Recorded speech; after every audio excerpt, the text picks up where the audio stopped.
Hello everyone, আমি অর্ঘদীপ বসাক তোমাদের আরও একটা নতুন ব্লগে সুস্বাগতম জানাই। আমার চ্যানেলের নাম কিন্তু অর্ঘদীপ বসাক ব্লগ। তো সবাই কেমন আছো? আশা করি অনেক অনেক ভালো আছো। সবাইকে শুভ দুপুরের অনেক অনেক শুভেচ্ছা এবং ভালোবাসা।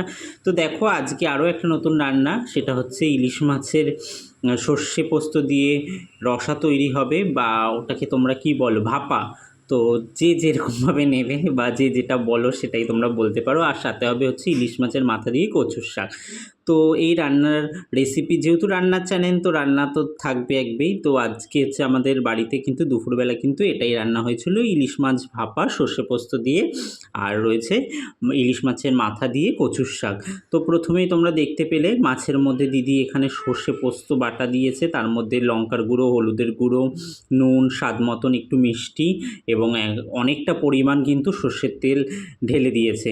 তো দেখো দিদি এতটা পরিমাণ সর্ষের তেল দিয়েছে, আবার কড়াইতে কতগুলো সর্ষের তেল দিয়েছে, কালো জিরে ফোড়ন দিয়েছে। আরে বাবা, সরকার বলছে এত তেল খরচা করতে না, তারপরেও এত তেল খরচা করে কি লাভ? একটু তো কম তেল দিতেই পারে, তাই না? তোমরাই বলো, এতটা তেল দেওয়াটা কি ঠিক? শুধুমাত্র কি তেল দিলেই রান্না অনেক অনেক অনেক সুন্দর হয়? একটু তো কম তেল দিয়ে খরচা করতে পারে, কিন্তু কে আর কার কথা শোনে? বেশি বেশি তেল দিয়ে দিয়ে খাবে আবে, জানি না।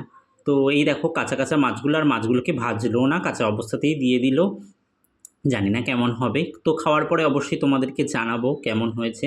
আর কারা কারা এরকমভাবে ইলিশ মাছ রান্না করো সেটাও একটু জানিও। কিন্তু মাছগুলো কিন্তু বেশি বড় নয়, কারণ যেহেতু দেখো আমরা তো অত বড় লোক নয়, তো গরিব মানুষ, অল্প স্বল্পই মাছ কম, মানে বলে না যে দুধের স্বাদ ঘোলে মেটানোর একটা প্রবাদ বাক্য আছে, সেরকমই একটা ব্যাপার। আর এখন তো ইলিশ মাছের সময়ে নয়। তো যাই হোক, এটা জাস্ট মজা করে, কেউ কিন্তু সিরিয়াস নিও না, ঠিক আছে? এটা জাস্ট মজা করে বললাম। তো ইলিশ মাছ যেরকম পাবে বাজারে, যেরকমভাবে উঠবে সেরকমভাবেই। আর এই দেখো, কচুর শাকটাকে কিন্তু সেদ্ধ করে নিয়েছে, তবে কচুর শাকটাকে দেখে মনে হচ্ছে কচুর শাকটা অতটাও ভালো ছিল না। তো সেটা খাওয়ার পরেই জানতে পারবো কতটা কি ভালো আছে না খারাপ। আর এখানে দেখো ইলিশ মাছ রয়েছে দুটো, ইলিশ মাছের মাথা দিয়ে কিন্তু কচুর শাক রান্না করবে। এই দেখো, কড়াইতে জিরে ফোড়ন দিয়ে দিল, সর্ষের তেল বসিয়ে, আর শুকনো লঙ্কা দিচ্ছে সাথে। তো এইভাবে ইলিশ মাছের মাথা দিয়ে কিন্তু কচুর শাক রান্না করছে। তোমরাও কিভাবে করো, আর যদি কোনো রেসিপি তোমাদের কাছে জানা থাকে সেটাও কিন্তু অবশ্যই শেয়ার করো। আর যারা ফেসবুক থেকে দেখছো আমার ভিডিওটা, অবশ্যই কিন্তু লাইক কমেন্ট শেয়ার করে পাশে থেকো। আর যারা আমার ভিডিওটা ইউটিউব থেকে দেখবে, তো অবশ্যই কিন্তু আমার চ্যানেলটাকে কিন্তু সাবস্ক্রাইব করতে ভুলো না। আমার ফেসবুকের কিন্তু আমার চ্যানেলের লিঙ্ক দেওয়া আছে, ইউটিউব চ্যানেলের। কারণ তোমরা যদি ইউটিউব চ্যানেলটাকে মানে আরও নিত্য নতুন রান্না দেখতে চাও, ইউটিউব চ্যানেলটাকে কিন্তু তোমাদেরকে সাবস্ক্রাইব করতে হবে। আর যদি ভিডিওটা খুব বেশি ভালো লেগে থাকে, অবশ্যই তাহলে একটা লাইক এবং একটা কমেন্ট আর সুন্দর একটা শেয়ার করে পাশে থেকুন। কারণ তোমাদের ভালোবাসা না থাকলে কিন্তু কখনোই কিন্তু সেই রাস্তায় বা এগিয়ে যাওয়া সম্ভব হবে না।